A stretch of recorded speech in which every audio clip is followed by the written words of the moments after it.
Guys, ito yung gulay namin na ginataang sari-sari. Di ba masarap? Maraming klaseng gulay ito mga talong, kalabasa, okra, at saka sitaw. Yun lang. Thank you for watching. Guys, ito yung ulam namin. Curry meatballs.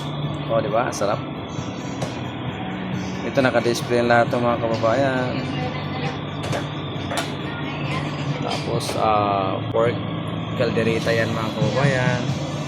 O, diba? Nakakagutom na. Kulay pa lang oh.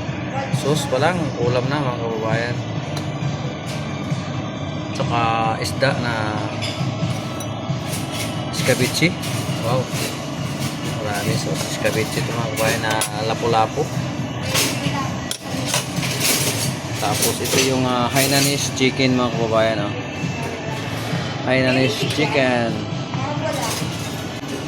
at saka crispy calamari. Diba? Laki ng calamari, pusit mga kabayan no?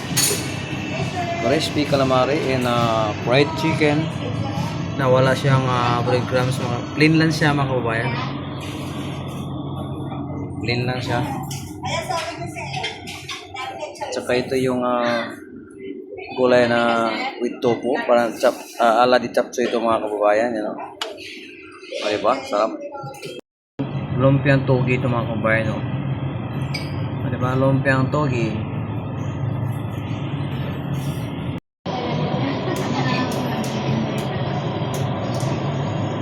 Ito yung pork stick mga kababayan, no? Pork stick.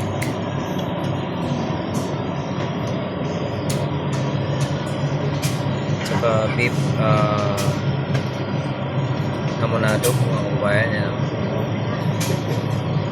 Tsaka pitilya na escabeche rin mga kababayan.